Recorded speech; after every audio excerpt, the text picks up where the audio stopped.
நிறைய பேர் 2ஆம் பாவகம் 4ஆம் பாவகம் 7ஆம் பாவகம் 10ஆம் பாவகத்தில் கிரகம் இல்லைன்னா எப்படி வயசு சொல்றது? அப்ப இந்த 2, 4, 7 பத்தி தான் அந்த திருமண மாதத்தையே தீர்மானிக்கும். இதுல ஒரு மாற்றம் வருது அந்த மாதம் அப்படின்னா அங்கு சனி பகவான் தொடர்பு கொண்டால் 5ஆம் அதிபதி இருக்கிறார் அப்படின்னு எடுத்துக்கல. இப்ப 4ஆம் பாவகம்னா என்ன அப்படின்னா அதே துலாம் லக்னத்துக்கு 8ஆம் அதிபதி சுக்கிரன் போய் மேசத்துல உட்கார்ந்து இருக்காரு. அப்போ அதில் இப்போ ஒரு 20 வருஷ கிரகம் அப்படின்னா சுக்கிரன், அதுக்கு நம்ம என்ன பண்ணணும், 10 வருஷத்துக்கு எடுக்கும். அப்போ நீங்க பாத்துக்கிட்டீங்கன்னா 2, 4, 7, 10 சம்பந்தம் இல்லாமல் ஒருவருக்கு திருமணமோ திருமண தேதியோ திருமண தினமோ திருமண முகூர்த்தமோ லக்னமோ அமையாது. கட்டுமானத்தின் வலிமை, கட்டிடங்களின் பாதுகாப்பு. ஸ்ரீ துர்கா டிஎம்டி கம்பிகள். BVR garden signature living T Nagar இப்போ திருவள்ளூருக்கு வந்தாச்சு. Near D Mart on new bypass road, Tiruvallur நகராட்சிக்குட்பட்டது. பிளாட் 20 லட்சம் முதல். கான்டாக்ட் 9955511814.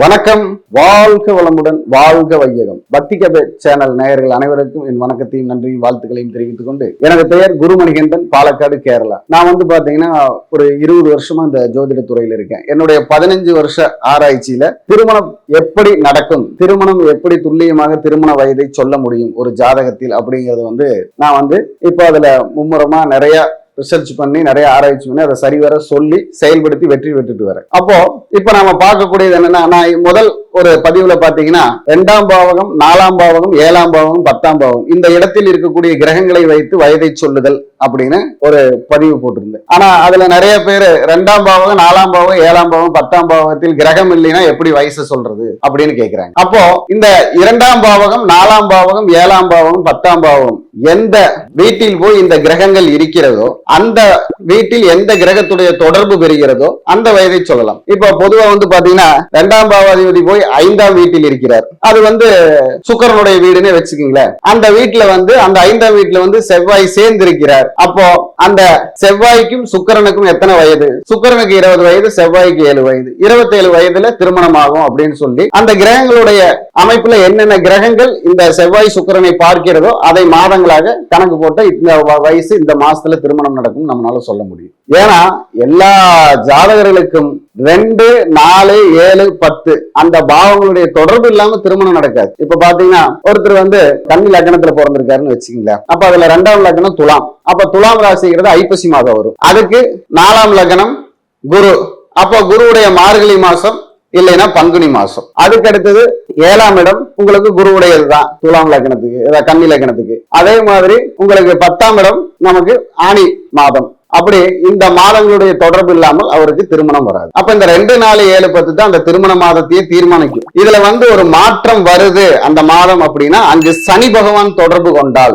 சனி பகவான் தொடர்பு கொண்டால் அங்க ஒரு மாற்றம் வரும். அப்ப சனி பகவான் தொடர்பு கொள்றப்போ சனி பகவானுடைய மாதங்களில், அதாவது தை மாதம் சொல்வதும் சனி பகவானுடைய மாதம் தான், அது மகர ராசியை குறிக்கும். மாசி மாதம் என்பதும் சனி பகவானுடைய மாதம் தான், அது கும்ப ராசியை குறிக்கும். அப்படி இந்த சனி பகவான் தொடர்பு கொள்ளும் போதுதான் அங்க இந்த மாதத்தில் ஒரு மாற்றம் வரும். இல்லைன்னா 90% 2ஆம் அதிபதியுடைய மாதத்திலோ 4ஆம் அதிபதியுடைய மாதத்திலோ 7ஆம் அதிபதியுடைய மாதத்திலோ 10ஆம் அதிபதியுடைய மாதத்தில் தான் திருமணம் நடக்கும். இந்த திருமண கிழமைகளும் அதை சார்ந்தே வரும். இல்லை என்றால் அந்த பாவகத்தில் உங்களுக்கு எந்த கிரகம் இருக்கிறதோ அந்த கிழமைகளை சார்ந்து வரும். அப்போ அந்த பாவகத்துல என்ன, இப்ப பொதுவா பாத்தீங்கன்னா 4ஆம் பாவகத்துல இப்போ 5ஆம் அதிபதி இருக்கிறார் அப்படின்னு எடுத்துங்களேன். இப்ப 4ஆம் பாவகம்னா என்ன அப்படின்னா, இப்ப மேச லக்னம்னு வச்சுக்கோங்க. மேச லக்னத்துக்கு 4ஆம் பாவகம் என்னது?